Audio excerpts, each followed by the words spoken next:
지금으로부터 2000년 전 한 번의 처형이 역사의 기초를 흔들었습니다.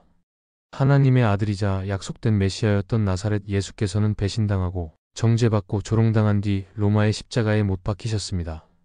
그 뒤에는 권력을 쥔 자들과 냉혹한 군인들이 있었습니다. 그들은 탐욕과 시기, 정치적 이익, 그리고 통제력을 잃을까 두려워서 행동했습니다. 그들은 십자가가 예수님의 목소리를 잠재울 것이라 믿었습니다. 그분의 운동도 그분과 함께 끝날 거라 생각했습니다. 그러나 십자가는 끝이 아니었습니다. 영혼을 바꿔놓은 전환점이었습니다. 하지만 성경과 역사는 냉혹한 사실도 기록합니다. 예수님의 죽음에 가담했던 모든 사람들은 결국 각자의 비극적인 최후를 맞이했다는 것입니다. 갈라디아서 6장 7절 말씀입니다. 스스로 속이지 말라. 하나님은 업신여김을 받지 아니하시나니 사람이 무엇을 심든지 그대로 거두리라. 오늘 우리는 성경과 역사적 기록, 그리고 초대교회 전승을 따라가며 예수님을 죽음으로 내몰았던 자들이 맞이한 끔찍한 최후와 그들에게조차 베풀어진 하나님의 자비를 살펴보려 합니다. 만약 하나님의 말씀에서 진리를 배우는 것을 사랑하신다면 끝까지 함께 해주세요. 영상을 좋아요 누르시고 더 많은 성경 기반 가르침을 위해 구독해주시고 다른 이들이 진리를 들을 수 있도록 공유해주세요. 그리고 댓글에 남겨주세요. 여러분은 하나님의 자비를 선택하시겠습니까? 아니면 심판을 선택하시겠습니까? 자, 시작하겠습니다. 첫 번째, 배신자 가룟 유다입니다. 가룟 유다. 그 이름은 이제 배신의 대명사가 되었습니다. 예수님께서 직접 선택하신 12 제자 중 한 명이었고 그는 하나님의 아들과 함께 걸었으며 함께 식사했고 마을마다 동행하며 맹인의 눈이 열리고 나병 자가 깨끗해지고 죽은 자가 살아나는 기적을 직접 목격했습니다. 산상수훈도 직접 들었고 말씀 한마디로 폭풍을 잠재우시는 장면도 보았습니다. 빵이 예수님의 손에서 불어나 수천 명을 먹이는 것도 경험했습니다. 그런데도 그는 예수님을 팔아넘겼습니다. 마태복음 26장 14절 15절은 이렇게 말합니다. 그때 12 중 하나인 가룟 유다가 대제사장들에게 가서 이르되 내가 예수를 너희에게 넘겨주리니 얼마나 주려느냐?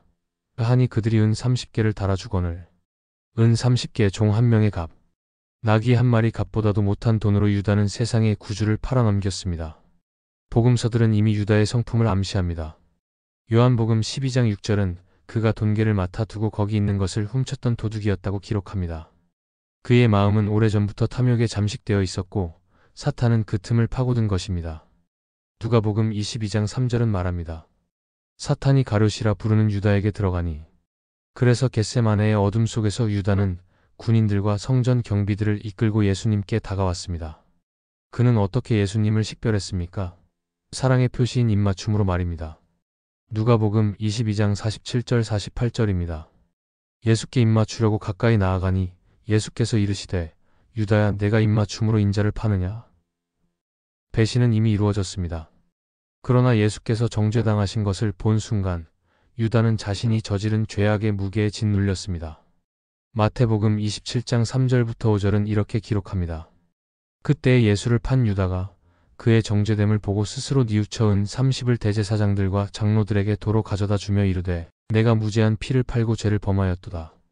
하니 그들이 이르되 그것이 우리에게 무슨 상관이냐? 내가 당하라. 하거늘 유다가 은을 성소에 던져넣고 물러가서 스스로 목매어 죽으니라. 유다가 섬겼던 대제사장들은 그를 냉정하게 내쳤습니다. 은전은 성전 바닥에 흩어졌지만 그의 영혼을 되돌릴 수는 없었습니다.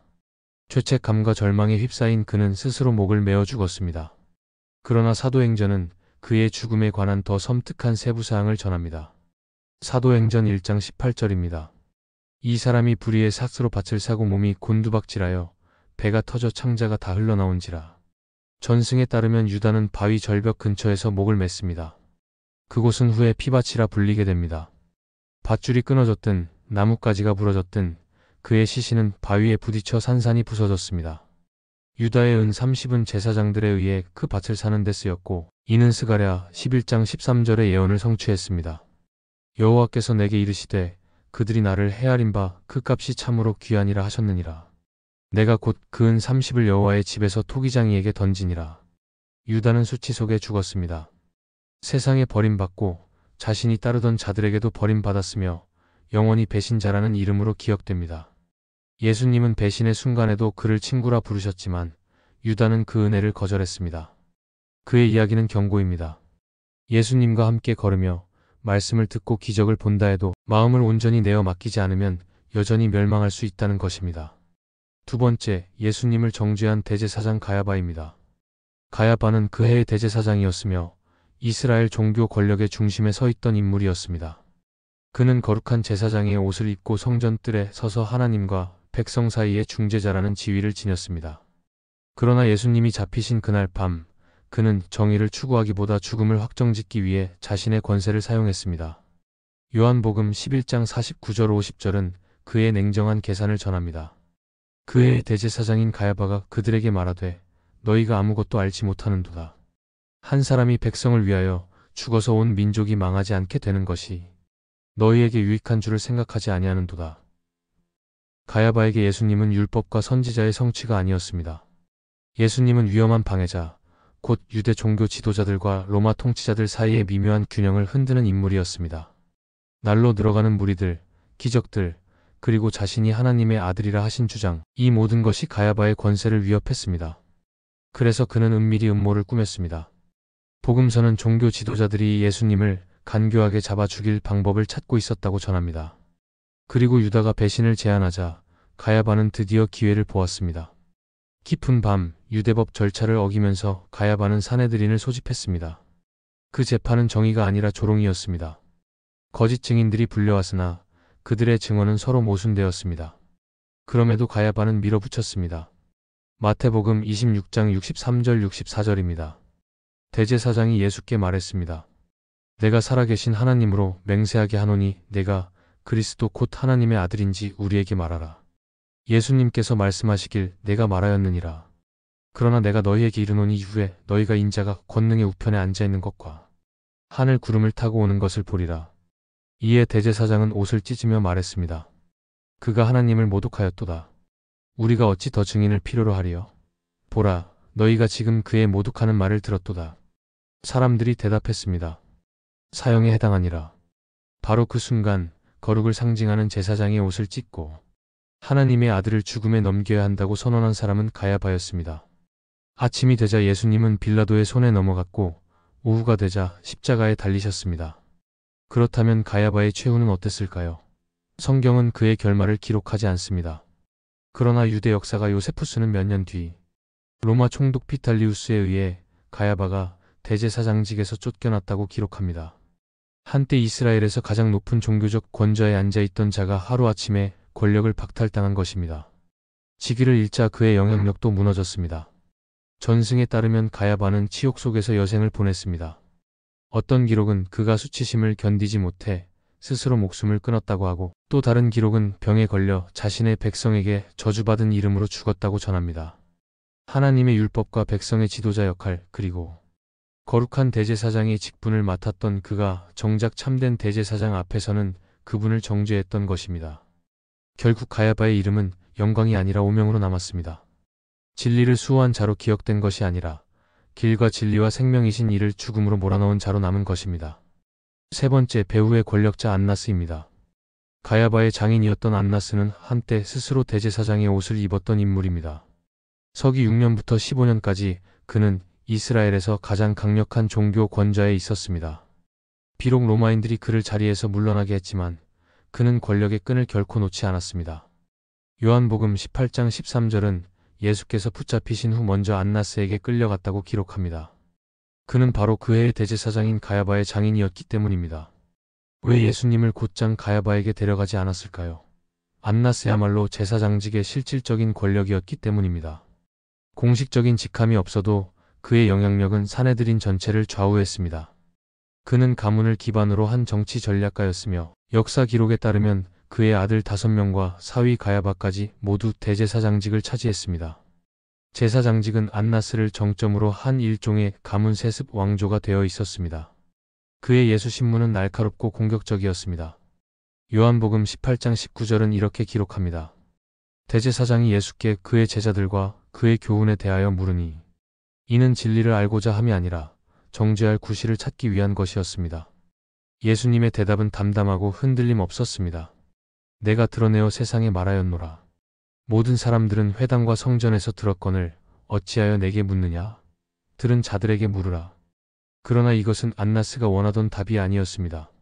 그는 짧지만 적대적인 신문 끝에 예수님을 결박한 채 가야바에게 보냈습니다. 성경은 안나스의 최후를 기록하지 않지만 역사와 전승은 그의 결말을 전합니다. 서기 66년에 유대-로마 전쟁이 일어났을 때 안나스 가문은 여전히 막대한 부와 영향력을 가지고 있었습니다.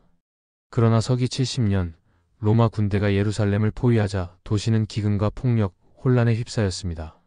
성전, 곧 그들의 권력의 심장부는 불타 무너졌습니다. 초대교회 전승에 따르면 안나스 자신도 포위전 중에 살해되었거나 내부의 피비린내 나는 권력 다툼 속에서 처형당했다고 합니다. 그의 재산은 약탈당했고 정치적 네트워크는 붕괴되었으며 가문은 흩어졌습니다. 한때 종교 권력의 정점에 섰던 그는 결국 무너지는 예루살렘 속에서 비참히 죽음을 맞았습니다. 메시아를 처음 신문했던 그 사람은 하나님의 보좌 앞에서 영광 중에 서 계실 대제사장을 보지 못했습니다. 안나스의 유산은 경고입니다. 하나님의 일을 다루는 권세를 가질 수는 있지만 정작 하나님 자신을 알지 못할 수도 있다는 것입니다. 네 번째, 손을 씻은 총독 본디오 빌라도입니다. 그는 로마 황제 티베리우스가 임명한 유대 지방의 5번째 총독으로 종교적 긴장이 가득한 땅에서 질서를 유지하는 임무를 맡고 있었습니다. 그는 주로 가이사라에서 거주하며 유월절과 같은 절기에 예루살렘을 찾아 무리를 감시하곤 했습니다. 빌라도는 논란이 낯설지 않은 인물이었습니다. 역사에 따르면 그는 잔혹함, 완고함, 그리고 유대 관습에 대한 무시로 악명이 높았습니다. 알렉산드리아의 필로는 빌라도가 부패, 폭력, 횡령, 폭행, 학대, 재판 없는 처형, 끝없는 잔혹성으로 유명했다고 기록합니다. 그런데도 예수님이 그의 앞에 섰던 그날, 빌라도는 생애 가장 중요한 결정을 맞닥뜨리게 되었습니다. 유대 지도자들이 예수님을 그에게 넘겼을 때 빌라도는 곧 혐의가 시기와 정치적 계산 위에 세워진 것임을 알아차렸습니다. 요한복음 18장 33절부터 37절은 빌라도와 예수님의 대화를 전합니다. 빌라도가 다시 관정에 들어가 예수를 불러 이르되 내가 유대인의 왕이냐? 예수께서 대답하시길 내 나라는 이 세상에 속한 것이 아니니라. 내가 세상에 태어난 것은 진리에 대하여 증언하려 함이로라. 빌라도는 불안해졌습니다. 복음서에서 그는 3번이나 예수님이 무죄하다고 선언했습니다. 누가복음 23장 22절입니다. 세 번째 말하되 이 사람이 무슨 악한 일을 하였느냐? 나는 그에게서 사형에 해당할 죄를 찾지 못하였노라. 그러므로 때려서 놓으리라. 그러나 무리는 물러서지 않았습니다. 대제사장들이 사람들을 선동하여 더욱 크게 외치게 했습니다. 그를 십자가에 못 박으라. 십자가에 못 박으라. 예수님께서 하나님의 아들이라고 주장하셨다는 말을 들은 빌라도는 요한복음 19장 8절 말씀처럼 더욱 두려워했습니다. 그는 두려움 사이에 갇혔습니다. 무죄한 사람을 정죄하는 두려움과 폭동이 일어나면 정치적 파멸에 이를 두려움 사이에서 말입니다. 유대 지도자들은 요한복음 19장 12절에서 최후의 위협으로 빌라도를 몰아세웠습니다. 이 사람을 놓아주면 가이사의 충신이 아니니이다. 무릇 자기를 왕이라 하는 자는 가이사를 대적하는 것이니이다. 가이사의 이익을 거스르는 것은 곧 유배나 죽음을 의미했습니다. 그래서 빌라도는 타협했습니다. 마태복음 27장 24절입니다. 빌라도가 아무 소용없고 도리어 밀란이 나려는 것을 보고 물을 가져다가 무리 앞에서 손을 씻으며 이르되 이 사람의 피에 대하여 나는 무죄하니 너희가 당하라. 그러나 어떤 물로도 그의 죄책은 씻기지 않았습니다. 결정은 이미 내려졌습니다. 예수님은 채찍질 당하시고 조롱당하시고 십자가형에 넘겨지셨습니다. 성경은 빌라도의 말년을 기록하지 않지만 역사는 그렇지 않습니다. 초대교회 역사가 유세비우스는 빌라도의 총독직이 치욕스럽게 끝났다고 기록합니다. 서기 36년 또 다른 봉기를 잘못 처리한 뒤 그는 황제 티베리우스에게 소환당했습니다. 그러나 재판을 받기 전에 티베리우스가 죽고 칼리굴라가 황제가 되었습니다. 빌라도는 직위에서 물러나 갈리아로 유배되었습니다. 유세비우스는 우울과 치욕에 사로잡혀 빌라도가 스스로 목숨을 끊었다라고 기록합니다. 다른 전승은 그가 황제의 명령으로 처형되었다고 전하기도 합니다. 어떤 경우든 그의 최후는 수치로 점철되었습니다. 죽은 뒤에도 그의 이름은 영원히 그리스도의 십자가형과 연결되어 남았습니다. 오늘도 성도들이 사도신경을 고백할 때 본디오 빌라도에게 고난을 받으사 십자가에 못 박혀 죽으시고 장사되니라고 기억합니다.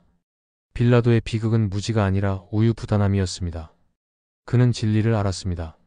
진리의 눈을 마주했지만 영원한 정의보다 정치적 안전을 택했습니다. 그의 이야기는 경고입니다. 진리를 마주하고도 침묵하는 것은 곧 하나의 결정이며 그 결정은 영원한 결과를 낳는다. 다섯 번째, 조롱한 왕 헤롯 안티파스입니다. 그는 헤롯 대왕의 아들로 예수님께서 태어나셨을 때 베들레헴의 아기들을 학살하라고 명령했던 바로 그 사람의 후계자였습니다. 안티파스는 아버지의 왕국 일부를 물려받아 갈릴리와 베레아의 분봉왕으로 다스렸습니다. 바로 그의 권세 아래서 세례 요한이 체포되고 결국 처형당했습니다. 마가복음 6장 27절 28절은 이렇게 기록합니다. 왕이 곧 시위병 하나를 보내어 요한의 머리를 가져오라 명하니 그 사람이 옥에 가서 요한을 목베어 그 머리를 쟁반에 담아다가 소녀에게 주니 소녀가 그 어머니에게 주니라. 헤롯은 예수님의 기적에 대해 들었고 예수님이 혹시 죽은 세례 요한이 다시 살아난 것이 아닐까 생각하기도 했습니다. 그러나 정작 하나님의 아들을 직접 만났을 때 그는 그것을 오락거리로 여겼습니다. 빌라도가 예수님이 갈릴리 출신이라는 사실을 알게 되자 예루살렘에 와 있던 헤롯에게 글을 보냈습니다. 누가복음 23장 8절부터 11절이 기록합니다. 헤롯이 예수를 보고 매우 기뻐하니 이는 그의 소문을 들었으며 또 어떤 이적 행하심을 볼까 바라는 고로 오랫동안 보고자 하던 바라라. 여러 말로 물으나 아무 말씀도 대답하지 아니하시니 대제사장들과 서기관들이 서서 힘써 고소하더라. 헤롯이 그 군인들과 함께 예수를 업신여기며 희롱하고 빛난 옷을 입혀 빌라도에게 도로 보냈더라. 헤롯에게 예수님은 경배해야 할 메시아가 아니라 장난삼아 다루어도 되는 호기심의 대상이었습니다. 예수님이 명령대로 기적을 행하지 않자 그는 군인들과 함께 예수님을 조롱하며 화려한 옷을 입혀 왕이라는 주장을 비웃었습니다. 이것은 단순한 모욕이 아니라 바로 앞에 서 계신 자비 자체를 거부한 행위였습니다. 역사는 그의 최후가 그가 예수님을 대했던 태도만큼이나 굴욕적이었다고 전합니다. 요세푸스에 따르면 헤롯 안티파스는 결국 로마 황제 칼리굴라의 눈밖에 났습니다. 그의 야심찬 조카 헤롯 아그리파 1세가 그를 반역 음모로 고발했고 황제는 안티파스의 자기와 재산을 빼앗아 그와 그의 아내 헤로디아를 갈리아로 유배 보냈습니다. 갈릴리의 궁전에서 멀리 떨어진 이방 땅에서 그는 쫓겨난 왕으로 수치와 무력함 속의 여생을 보냈습니다. 전승에 따르면 그는 결국 무명의 비참한 삶 속에서 죽었습니다. 한때 화려했던 삶이 결국 유배와 후회로 끝난 것입니다. 그는 세례 요한의 음성을 들을 기회도 있었고 예수 그리스도의 말씀을 직접 들을 기회도 있었지만 선지자의 입을 막고 왕을 조롱했습니다. 결국 그가 움켜쥐려 했던 왕관은 그의 머리에서 벗겨지고 말았습니다. 여섯 번째, 로마 군인들입니다. 그들은 냉혹한 군인들이었습니다. 수많은 반역자와 범죄자를 처형하며 피에 익숙해진 로마 군단의 노련한 병사들이었습니다. 그러나 그날은 달랐습니다. 그날 그들은 하나님의 아들을 채찍질했습니다. 복음서는 그들의 잔혹함을 기록합니다. 마태복음 27장 27절부터 31절입니다. 이에 총독의 군병들이 예수를 끌고 관정 안으로 들어가서 온 군대를 그에게 모으고 그의 옷을 벗기고 홍포를 입히며 가시로 관을 엮어 그 머리에 씌우고 갈대를 그 오른손에 들리고 그 앞에서 무릎을 꿇어 희롱하여 이르되 유대인의 왕이여 평안할지어다 하고 그의 얼굴에 침 뱉고 갈대를 빼앗아 그의 머리를 치더라. 희롱을 다한 후 홍포를 벗기고 도로 그의 옷을 입히고 십자가에 못 박으려고 끌고 나가니라. 바로 이들이 예수님의 손과 발에 못을 박은 자들이었습니다. 이들은 십자가를 세우고 예수님이 숨이 막혀 고통당하시는 모습을 지켜본 자들이었습니다. 이들은 십자가 밑에서 예수님의 옷을 제비 뽑아 나누며 시편 22편 18절의 예언을 성취했습니다. 내가 그들의 옷을 나누며 그들이 내 속옷을 제비 뽑았나이다. 그러나 그들 모두가 갈보리 언덕을 그대로 떠난 것은 아니었습니다. 마태복음 27장 54절은 이렇게 기록합니다. 백부장과 함께 예수를 지키던 자들이 지진과 그 일어난 모든 일을 보고 심히 두려워하며 이르되 진실로 이는 하나님의 아들이었도다. 그날 예수님의 처형을 지휘하던 백부장은 진리를 부정할 수 없었습니다. 이 십자가 처형은 그가 이전에 본 어떤 죽음과도 달랐습니다. 성경은 이 군인들의 이후 삶에 대해 침묵합니다. 우리는 그들의 이름도 그날 이후 어떤 길을 걸었는지도 알지 못합니다. 그러나 초기 교회 전승은 예수님의 십자가에 직접 관여했던 많은 자들이 오래 살지 못했다고 전합니다. 어떤 기록은 그들 중 여러 명이 유대 지역의 폭동 속에서 죽었다고 하고 또 다른 이들은 로마의 전쟁터에서 쓰러졌다고 전합니다. 어떤 이는 갑작스러운 사고나 재앙으로 목숨을 잃었습니다. 하나님의 심판은 지연될 수는 있어도 반드시 이루어진다는 섬뜩한 증거였습니다. 로마 사회에서 처형을 집행하던 병사들은 종종 소모품처럼 취급되어 제국의 가장 피비린내 나는 전쟁터로 내몰렸습니다. 그리고 영광의 주님을 십자가에 못 박은 자들에게는 궁극적인 심판의 자리에서 피할 길이 없을 것입니다. 히브리서 10장 30절 31절은 경고합니다. 원수 갚는 것이 내게 있으니 내가 갚으리라 하시고 또 다시 주께서 자기 백성을 심판하리라 하셨으니 살아계신 하나님의 손에 빠져 들어가는 것이 무서울진저. 로마 군인들의 이야기는 우리에게 중요한 교훈을 줍니다. 역사의 가장 중요한 순간을 눈으로 목격하고도 변하지 않은 채 떠날 수 있다는 것입니다. 그러나 그날 적어도 한 명의 백부장에게는 십자가가 끝이 아니라 믿음의 시작이었습니다. 7번째, 무리와 지도자들입니다. 예수님의 죽음에는 유다만 있었던 것도 제사장들이나 빌라도만 있었던 것도 아니었습니다. 그곳에는 무리도 있었습니다. 그들은 예수님의 기적을 보았습니다. 어떤 이들은 예수님께서 떼어주신 떡을 먹었고 어떤 이들은 그분의 손길로 고침을 받았습니다. 그러나 채찍에 맞고 침묵하시며 가시관을 쓰신 예수님이 그들 앞에 서 계실 때 그들은 바라바를 선택했습니다. 마태복음 27장 21절부터 23절입니다. 총독이 물었습니다. 둘 중 누구를 너희에게 놓아주랴? 그들이 이르되 바라바로소이다. 빌라도가 이르되 그러면 그리스도라 하는 예수를 내가 어떻게 하랴? 그들이 다 이르되 십자가에 못 박혀야 하겠나이다. 총독이 말하되 도대체 무슨 악한 일을 하였느냐? 그들이 더욱 소리질러 이르되 십자가에 못 박혀야 하겠나이다. 그리고 역사를 울려 퍼지는 말이 나왔습니다. 마태복음 27장 25절입니다. 그 피를 우리와 우리 자손에게 돌릴지어다. 그것은 책임의 선언이자 동시의 예언이었습니다. 그 말이 선포된 지 한 세대, 약 40년 뒤 예수님께서 경고하신 심판이 실제로 닥쳤습니다. 누가복음 19장 41절부터 44절은 예수님께서 마지막으로 예루살렘에 들어오실 때 성을 보시며 눈물 흘리신 장면을 전합니다. 날이 이르면 내 원수들이 토성을 쌓고 너를 둘러 사면에서 가두며 돌 하나도 돌 위에 남기지 아니하리니 이는 내가 보살핌 받는 때를 알지 못함을 인함이니라. 서기 66년 유대에서 로마에 맞선 반란이 일어났습니다. 서기 70년 티투스의 군단이 예루살렘을 포위했습니다. 요세푸스에 따르면 6월절을 맞아 수많은 순례자들이 성 안에 몰려들어 갇히게 되었고 곧 극심한 기근이 닥쳤습니다. 음식은 사라지고 사람들은 부스러기를 두고 싸웠으며 살아남기 위해 상상할 수 없는 일들까지 벌어졌습니다. 성 밖에서는 로마인들이 매일 수백 명을 십자가에 처형하여 언덕마다 십자가가 가득했습니다.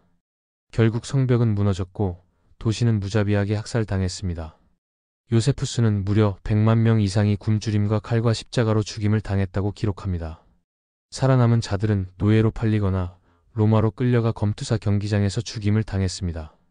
이스라엘의 자랑이자 하나님의 임재가 거하셨던 성전은 불타 무너졌습니다. 벽 속에 금이 녹아 돌 사이로 흘러내리자 로마 병사들은 탐욕에 사로잡혀 성전을 돌 하나하나 뜯어냈습니다. 예수님의 말씀, 돌 하나도 돌 위에 남지 아니하리라, 마태복음 24장 2절이 성취된 것입니다. 무리는 외쳤습니다. 그 피를 우리와 우리 자손에게 돌리라. 그리고 서기 70년 그 예언은 불과 피와 파멸 속에서 이루어졌습니다. 그러나 이 가운데서도 자비의 빛이 있었습니다. 예수님의 피는 심판을 위한 것이 아니라 구원을 위해 임할 수도 있습니다. 십자가 사건이 있은 지 몇 주 뒤 오순절 날 베드로가 예루살렘에서 설교했습니다. 그때 그 자리에 있던 무리들 가운데 일부도 있었을 것입니다. 사도행전 2장 41절은 이렇게 말합니다. 그 말을 받는 사람들은 세례를 받음에 이날에 신도의 수가 3,000이나 더하더라. 한때 예수님의 죽음을 외쳤던 그 성에서 수천 명이 예수님의 이름으로 생명을 얻었습니다. 유다, 가야바, 안나스, 빌라도, 헤롯, 군인들, 그리고 무리의 최후는 우리에게 분명한 교훈을 줍니다. 하나님의 심판은 늦어지는 것처럼 보일 수 있으나 반드시 이루어진다는 것입니다. 갈라디아서 6장 7절. 스스로 속이지 말라. 하나님은 업신여김을 받지 아니하시나니 사람이 무엇으로 힘든지 그대로 거두리라. 심판은 수년 혹은 수십 년이 걸릴 수 있습니다. 그러나 전능자의 정의에서 벗어날 자는 없습니다. 유다는 절망을 거두었습니다. 가야바는 수치를, 안나스는 몰락을, 빌라도는 유배를, 헤롯은 굴욕을, 군인들은 죽음을, 무리는 파멸을 거두었습니다. 그러나 예수 그리스도의 십자가는 심판만을 보여주는 것이 아닙니다. 그것은 자비도 보여줍니다. 예수님은 십자가 위에서 피 흘리시며 숨을 몰아쉬며 자신을 조롱하는 자들을 바라보시며 이렇게 기도하셨습니다. 누가복음 23장 34절. 아버지여 저들을 사하여 주옵소서. 자기들이 하는 것을 알지 못함이니이다. 생각해 보십시오. 바로 그분을 십자가에 못 박은 자들, 그분의 죽음을 외쳤던 자들, 얼굴에 침 뱉었던 자들을 위해 예수님은 기도하셨습니다. 그리고 그 기도는 헛되지 않았습니다. 부활과 승천 이후에도 사도행전은 놀라운 사실을 전합니다. 사도행전 6장 7절입니다. 하나님의 말씀이 점점 왕성하여 예루살렘에 있는 제자의 수가 더 심히 많아지고 허다한 제사장의 무리도 이도에 복종하니라. 한때 예수님을 반대했던 바로 그 제사장들 중 일부가 나중에는 무릎 꿇고 예수님을 따르게 된 것입니다. 그리고 십자가 현장에서조차 아마도 십자가를 세우라고 명령했을지도 모를 로마의 백부장은 자신이 본 것에 너무나 큰 충격을 받아 이렇게 고백했습니다. 누가복음 23장 47절, 이는 정령 의인이었도다. 그리고 마태복음은 그의 말을 이렇게 덧붙입니다. 진실로 이는 하나님의 아들이었도다. 하나님의 심판은 분명히 임했지만 동시에 그분의 자비는 회개하는 자 누구에게나 열려 있었습니다. 그리고 지금도 여전히 열려 있습니다. 예수 그리스도를 죽인 이들은 그분의 사명을 끝내려 했습니다. 그러나 오히려 그분의 사명을 완성했습니다. 그분을 침묵시키려 했지만 오히려 그분의 음성은 세대를 넘어 울려 퍼졌습니다. 그분을 대적했던 모든 제국은 무너졌습니다. 그분의 이름을 지우려 했던 모든 통치자들은 사라졌습니다. 그러나 예수님의 이름은 지금도 모든 나라에서 선포되고 있습니다. 그들의 삶과 죽음은 우리에게 이 흔들리지 않는 진리를 상기시킵니다. 모든 사람은 언젠가 반드시 온 세상의 재판장이신 하나님 앞에 서야 한다는 것입니다. 히브리서 9장 27절 말씀입니다. 한 번 죽는 것은 사람에게 정해진 것이요 그 후에는 심판이 있으리니 언젠가 여러분의 차례도 올 것입니다. 하나님의 아들을 거절한 죄책감을 안고 그분 앞에 서지 마십시오. 자신의 영혼을 도박에 맡기지 마십시오. 오늘 우리가 살펴본 이들은 모두 때를 놓쳤습니다. 그러나 여러분은 그럴 필요가 없습니다. 지금 그분께 달려가십시오. 그분의 발 앞에 엎드리십시오. 아직 자비가 주어지고 있을 때 그 자비를 받으십시오. 십자가 위에서 원수들을 위해 기도하셨던 바로 그 예수님께서 지금 여러분을 위해 기도하고 계십니다. 죽어가던 한 강도를 용서하셨던 그 자비가 오늘 여러분도 용서할 수 있습니다. 예수님이 요구하시는 것은 단 하나입니다. 지체하지 말고 전심으로 겸손히 그분께 돌아오라는 것입니다. 만약 이 가르침이 여러분의 눈을 열어주었다면 이 영상을 좋아요 누르시고 사랑하는 사람과 나누시며 더 많은 성경 진리를 듣기 위해 구독해 주십시오. 그리고 꼭 기억하십시오. 하나님의 심판은 반드시 임하지만 회개하는 자에게는 그분의 자비 또한 반드시 임합니다. 다음 영상에서 뵙겠습니다.